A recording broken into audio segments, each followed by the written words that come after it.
Hello everyone. Hello. Welcome back to episode 10 of Human Soup, the podcast. Today it's called No Salt, which I hope will make a lot of sense, or at least some sense. Of course. As we go.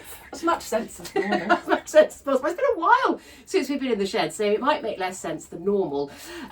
Today we decided, we've sat here for 25 minutes thinking about how we're going to introduce ourselves, so suddenly we said, well, let's ask that chat, what's it? So today this is our effort in how to introduce ourselves. We'll start by reading some of the best, which is, I'm Nicki and I'm Lizzie, and together we're one bad decision away from a wellness retreat in Ibiza. And no word of a lie, I have a name for it. I've probably got some merch as well. And then what else did we have which we thought was good? I'm Nicki, emotionally available between the hours of 9 and 3, followed by I'm Lizzie. Emotionally available unless Mercury is retrograde. Is that how that says Mercury is that? retrograde. Which is basically true, but I don't really know what that means. Where's that one about tea? Tea?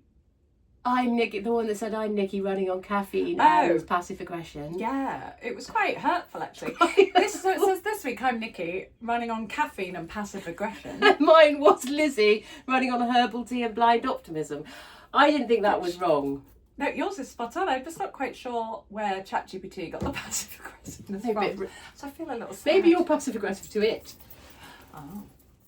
I mean, I try to be polite. I always say please and thank you because I think it's judging me. Oh yeah, I read somewhere that if you say please and thank you, it means uses up more energy. Oh.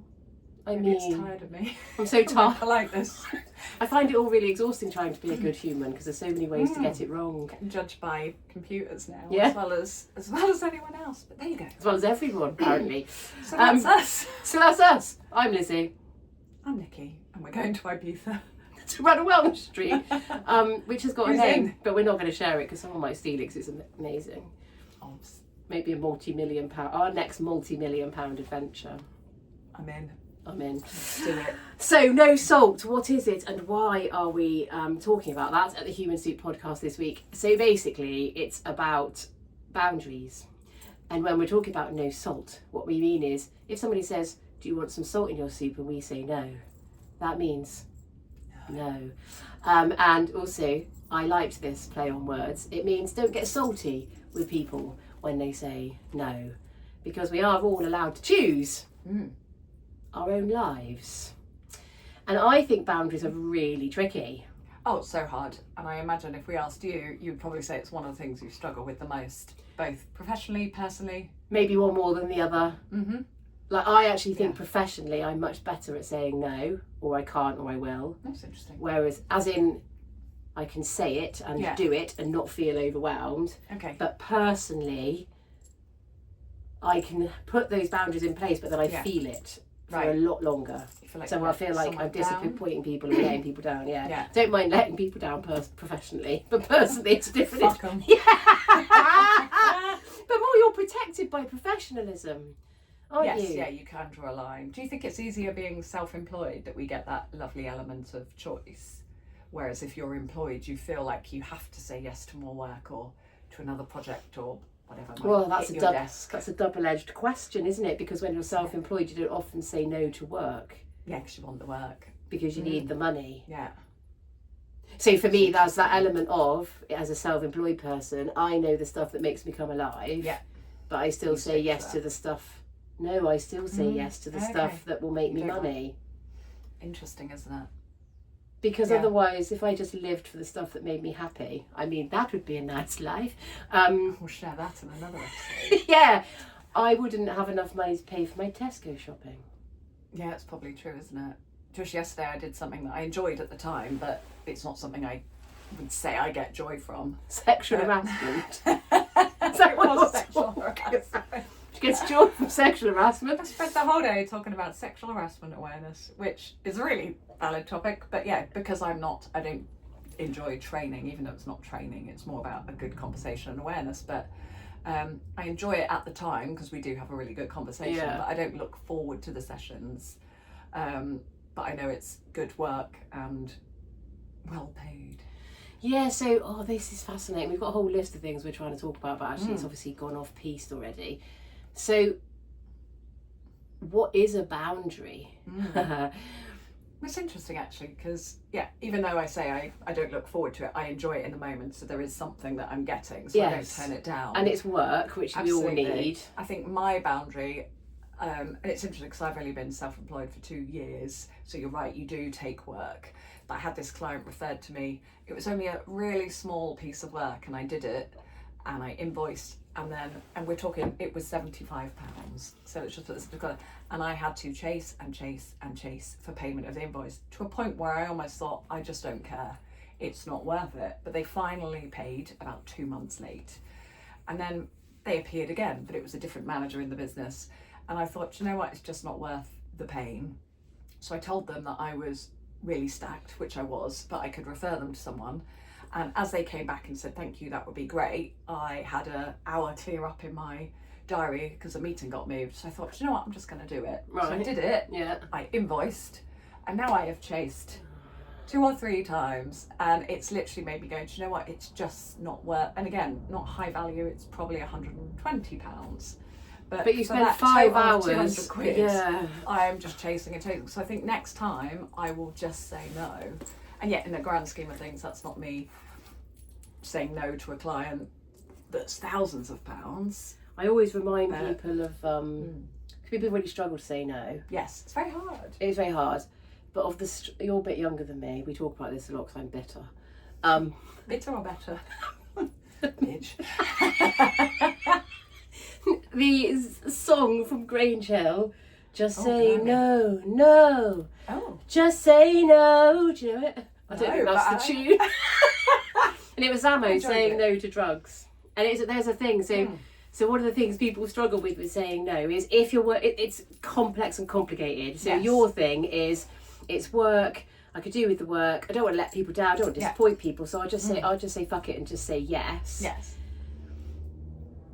And we do that a lot, but we always do that in our personal life, and we often say no to ourselves in the saying yes to other people. Ah, interesting. Yeah. Because we get caught up in Yeah. not wanting to disappoint people, but also when you're self-employed, not wanting to taint your name. Like there's an element of that, right? Yeah, absolutely. But in doing that, you said no to yourself. You knew it gave you stress. Yeah. You knew it wasn't, output wasn't balanced. Yeah. But I thought, I've got an hour, I'll be a good person. Yeah.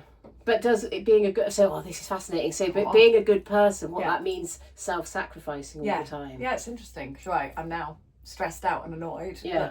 And it's just an email here and there, but it's like, just pay your bill. Like... It is really annoying, that. Yeah. So I will not do it again.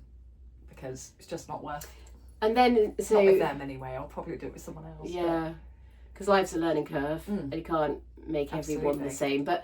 Also, then, when you say no to people, how does that feel for you in your body? It's a very interesting, very therapy-related question. Well, I don't. It's interesting. I used to say yes to everything. I'm now better. Like if we just talk socially, at saying no and just saying, but also not making an excuse for it. I know when I was in my 20s and 30s, I'd say no, but it was because I'm busy or because. Blah blah blah. Yeah. You know, insert excuse or something's come up. You know. You know what that does now for I you? am better at saying no. I just can't. tired or I need a night off or. So if you say no and then you attach a reason or an excuse depending on whoever, what that does is that gives the person in the communication dance with you a way to manipulate your answer to get what they need. So like if you say if you said, oh no, I can't, sorry, because I'm busy tonight. Oh well, we'll do it tomorrow night then. Yes, but it just keeps going. Yeah, so actually you're saying no, I don't want to do that thing. Yes. Forever. Yeah. Maybe we should stop saying that. No, forever. If anyone messages me in the next 2 weeks, I'm going to test it and say I don't want to do that ever. No. Forever. No, full stop, forever, exclamation. Indefinitely. No. But that's a very good point.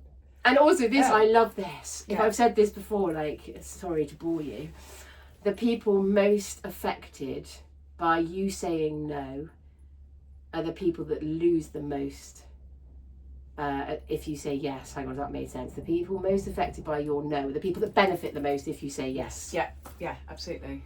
My favourite is people who go, "Are you free on Wednesday at 9?" And you're like, why? Yeah. Because at that point you're like, well, yes, I am, but if it's for something I don't want to do, I'm not. I always say, what for? Yeah. Don't get caught. It's a trap. And there's some wily fuckers out there. And it might not just be in the work environment. Like, there's wily people in our personal lives too. Yeah. Who will frame questions a certain way, maybe subconsciously or consciously, but they'll frame it certain ways so that there's very little wiggle room for you to get out of. Yes. For you to say no. Yeah. And my offer for people that I work with all the time is, you don't have to answer the request straight away, unless you work in emergency medicine. It's pretty key. Don't hold your breath there. Yeah, don't sue us for that. It wasn't our fault. Yeah, but if somebody, but you're right. You're allowed to say, I don't know, I'll get back to you. Yeah. Because also modern life has given us this sense of urgency all the time, hasn't it? Everything's switched on, isn't it? And you know if someone reads a message. Yes. And then if they don't reply, I feel bad if I don't. I either reply instantly or I do forget, that's which is me rare. too, yeah. But then it will be 2-3 days, then I'll feel terrible. But then I get a message. People know you've read things, and most people know that they're the same. So I think, but you can just take time and you can change your mind. Yeah, and also you don't have to read message. This is all very. Oh, I'm really hot. Sorry, it's my age. It's warm in here. I'm sparkling. You've got a I'm sparkling, not sweating. This day and age is all bonkers, and there's so many demands on our time. So you don't have to. And I have to say this to myself. I don't have to answer people's messages straight away. But historically, I used to be. If someone messaged me, I'd be straight on it. Instant. Yeah. It's like it's there. Yes. But also, I think for me, because I think, gosh, when I was in a place of mental health distress, waiting for someone to say I can help is really hard. Yeah. When you just want someone to say I hear you. Yes. So there was a part of that. Yeah. At play. God. I know, exhausting. It's tricky, isn't it? No wonder I fell over a lot. Yeah, I think it helps. Well, it doesn't help, but I don't know about you, I feel like I'm quite a supportive person, so I've got a lovely group of friends who do a lot of things. There's always a gig or something like that, and you want to be at everything, but you just can't. You can't. So I think it doesn't make you any less of a supportive person or a good friend. But this is where the nuance that you want to do. But that's where the nuance comes from, isn't it? If you want to be a good person, a good girl, particularly for women, and I am going to say that out loud, you have to put other people's needs in front of your own. Fuck 'em. Well, and also, what the hell? Yeah, although absolutely. It's so conditioned in us all that we almost, I think it's harder for women to say no than men. I mean, you can push back on that. No, I'm a woman, so don't you know? Who knew? But I that is a challenging thing to say and a bit political, but it's out there. It's out there, and also I do feel like if a man says no, you're much more accepting of it, because it feels like there's a much more black and white thing going on. Yeah. Whereas with a woman, you're always like, women are so helpful. And do you feel like men don't need to justify it? I'm sure we should ask. Someone we should tell probably us. Ask, yeah. I know you're watching. No, but I would argue that there is gender differences, but also there are men who struggle with boundaries. Yeah. So it's not like it's just a women only thing. No. Like being a people pleaser isn't a woman only thing. No. But I think that women are probably more conditioned to be people pleasy than men, whereas they're much more be man and which has its own problems. Yes, oh God, yeah. And I guess we're not that men don't again, but we're used to the juggle, the struggle. Through, it's very positive that you call it. She's calling it a juggle. Today. It was a struggle. It was a struggle. It was a struggle yesterday. But I think the key is having people you can say no to, isn't it? Like we talked before in the video we put out last week about our episode being delayed was because we both had a boundary that we just weren't in the right headspace to film, which is saying something, because our boundary, it's not hard work, it's a good laugh. Yeah, but our boundary was tied round the fact that we both put ourselves as a priority. That doesn't mean we don't put the work as a level of importance, but that our health and well-being comes above that. Yeah, and we were safe in the knowledge that when I messaged Lizzie, I knew she swear would have at been her. awesome. I don't swear at her. Exactly. She does it behind my back. I go, But I also, and Lizzie also knew, I hope, when she messaged me last week when we were due to film again, that she'd get the same reaction. Although I had to say, before I sent the message, I totally knew you'd be fine. Like, I wasn't anxious about it, I wasn't worried about it, but there was a little bit of me thinking, oh, Lizzie, that's really annoying of you. And I know you wouldn't have thought that. No. But there was an element of me about myself thinking... Yeah, I was probably the same, because you're like, well, I've had this in the diary. Yeah. We do plan. We do plan. Lizzie's got a physical diary. Very cool. She's so rude. It's because it's here, look.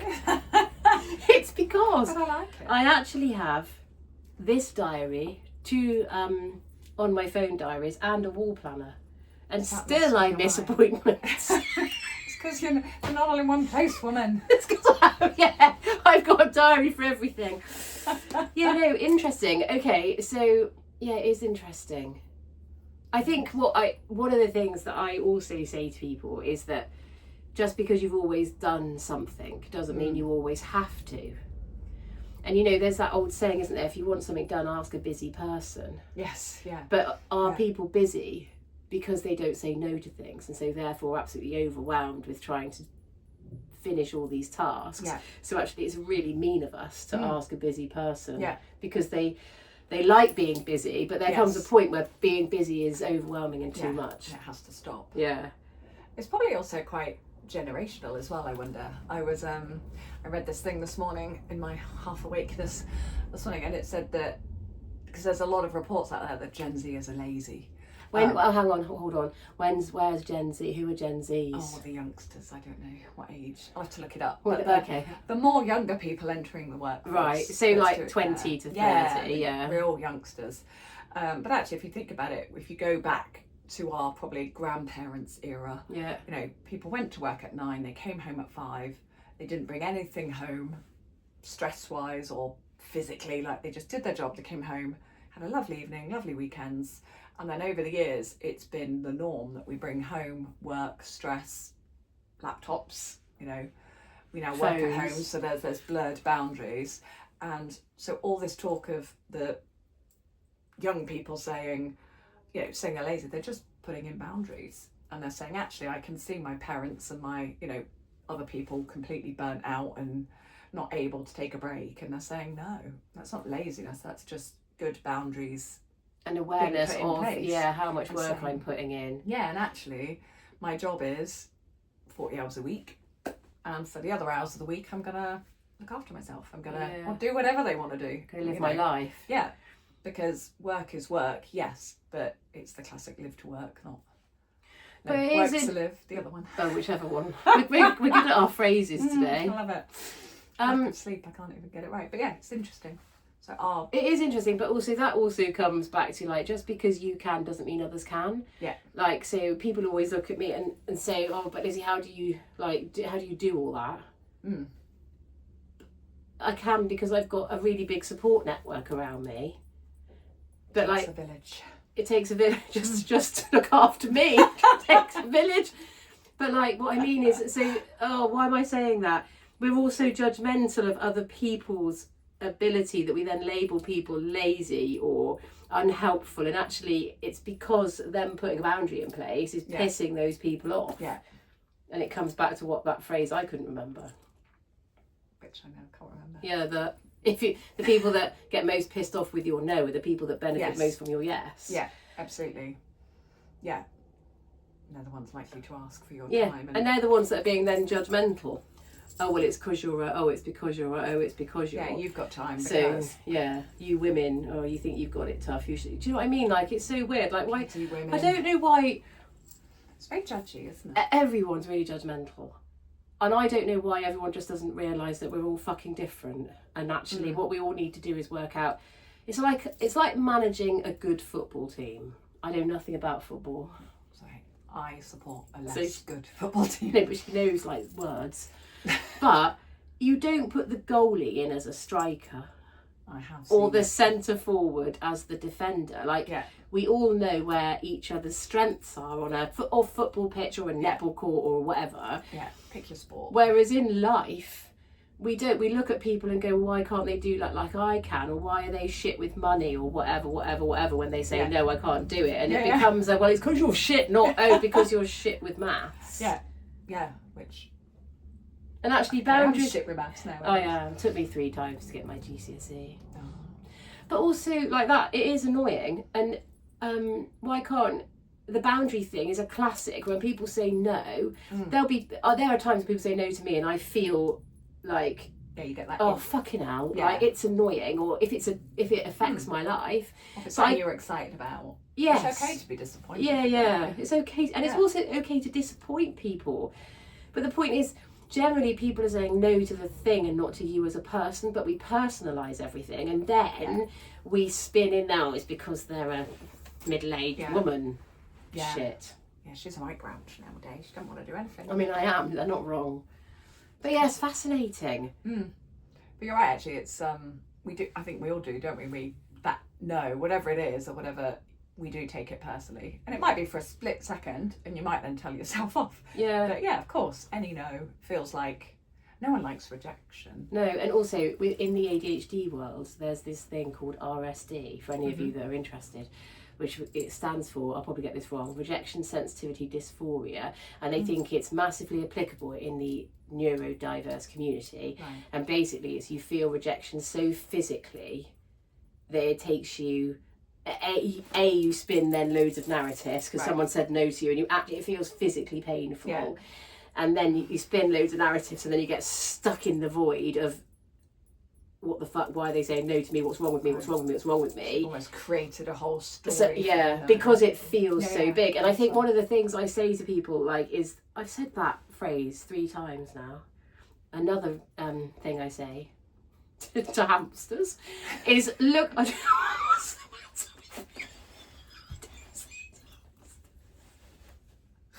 good as anyone. is you got to look after the feeling first. I wonder what feelings hamsters I don't know. But Sket probably not really. They can feel too. Yeah, they can. But they probably don't think about the feeling, whereas we have that capacity. So it's that whole thing, like, if someone says no and you feel rejected, it's about going, hang on a minute, let me just land that feeling on the ground and then make sense of the story and make sure the story is truth. And if you're saying no to people, it's recognising that's not because you're a bad, useless, shit human. It's because you don't want to go to the cinema or... Yeah, and it's we need to normalise. No, it's just not for me. Yeah. And harder if you have a job and you're told that you have to do. Oh yeah, absolutely. That's a tricky one. We'll save that for another day. I feel like we're starting some sort of revolution. Say no at work. Say no to all the things you don't like. HR said. Yeah, it's basically HR and mental health. They're like the worst combination. Tell everyone to fuck off. Other people. I was going to sing a song that I can't remember the tune to, so I stopped. Shocker. No, change that. Yeah, like it's hard. It's really hard, but boundaries are really important. And I think the essence of, unless you have to do something, so like, you know, if you're a mum of little children or you've got a job where you have to do things, you have to do the things that need doing. But around your precious resource that's left in terms of your energy, your sense of self, your vibrancy, your time, it's thinking about like, actually, no, I don't want to do that. I want to do that. And actually saying that. I challenge everyone then to say, if you do want to say no, just say, don't make an excuse for it. Say no because it's not my thing. Because then, you're right, you won't get asked again. And that doesn't mean you won't be asked to do other things, but if going to the cinema isn't your thing. Yeah. But you'll be amazed at the people that will stay and the people that won't. Oh, of course. That's why I've only got 3 friends. Don't stop watching this. That's not what we're saying. And also, like, I'm not watching the podcast anymore. Just say no. You bastard. No, like, so I think one of the... I think that people think about me that I'm different to what I feel that I am about myself. That's a long sentence that makes no sense. I struggle in social situations. Like, it absolutely drains me. Yeah. Like, I'm really good She at wouldn't notice. Well, she wouldn't know. No. So 1-to-1, like, I'm fine. Yeah. Nicki will say she's not. She's shit. She's a bit shit. Like, I'm fine. But put me in a room full of 20 people Yeah. and I feel overwhelmed. So I quite often say no to social things, not because I don't love the people that are going, but because I personally feel overwhelmed by all of the stuff that goes on. And I know that's part of who I am as a human. Yeah. And that's okay. Yeah, as I feel similar. If it's 20 people in a... I'm good with big rooms if I know everyone, or the majority. Because then I know that if a conversation stops here or someone goes to the loo or to the bar, that I can walk over here And there's someone there. and you can almost just chat to whoever. And if they're mid-conversation, you could just sidle up and get involved. If it's, however, like a networking situation where it's the same number of people in the room You don't know anyone. and I don't know anyone, I've just stopped going to Oh. them because I do feel like Uncomfy. to sidle up to people who are talking that don't know me, and I'm just there going, I want the ground to swallow me up. That's so interesting. I think I'm the other way. Ooh. In as if I don't go to networking events, so I don't know. People keep telling me I should. I'm Go good together. at going to a networking event because I'm going as brand. Right. I'm going as Lizzie. brand Lizzie, brand Beanology, and ultimately my work involves me standing at the front of the room, not having and being safe Yes, in doing so. in doing so. But in a room full of people I might know, there's an element of me that's terrified of the rejection. If they don't turn and talk to me, I'm like, oh, but they they know me. but they know me. That's So interesting. Isn't yeah, it? It's like opposites in that. yeah. And also, I force myself to do it every now and again, but I'd rather go to a smaller group where I know people and can get to know people really well. Maybe we should go to one and do some research. Shall we? But we'd be fine together because we could both look at each other and go, oh God. Yeah. Well, maybe that's Yeah. just one safe person in a room makes all the difference. Yeah, it does though. Maybe a safe word. When you're ready to leave. Lemon. I don't know why that would be my It's safe very word. clean. It's very clean. Could have been a lot worse. Let's be honest. This is me and Lizzie. I've got a really massive beehive. I'll just going call you on. Kev across the room. Oh my God, someone sort of like Kevin Keegan with my new. I'm I think you actually make a so really hot hot. Kevin Keegan. But I'm also really hot. I've actually got no too much. So basically, Can't see down. the essence of today's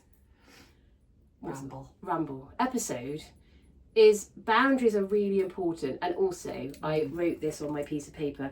You can have bouncy boundaries, which basically means that your boundary doesn't have to look the same for everybody or everything. There'll be people in your life that you need to have tighter boundaries with to protect your sense of self. Yes. And there will be people who you can be much more bouncy with. Not a euphemism. little. And the point is, slow the fuck down. If somebody says something to you and you're not sure, whether that's Yeah, take personal your or time. professional, take your time. Yeah, and if you say no to something, it's not a no to doing that thing forever. It's just this week I want to lie in the bath and Or it is a no forever. Whatever. And that's Yeah. okay too. And look after the feeling that you're getting and make sure, for God's sake, don't feed your feeling of, oh my God, I'm letting everyone down. I can't possibly be a nice person. yeah, With a saying narrative yes, you that's... might be letting yourself down. Yeah, exactly that. So if you don't want any salt in your soup, just say no. Forever. It's like one of those personal information ads, doesn't it? Just say no, kids. I think we should go. Probably. It's been really nice to see you all. But Hope you've personally, enjoyed it. I prefer pepper in my soup, not salt. But for now, it's a goodbye from me. Good night. It's a good night from her. She's gone. Let's stir the soup. See you in a couple of weeks. Bye. Bye.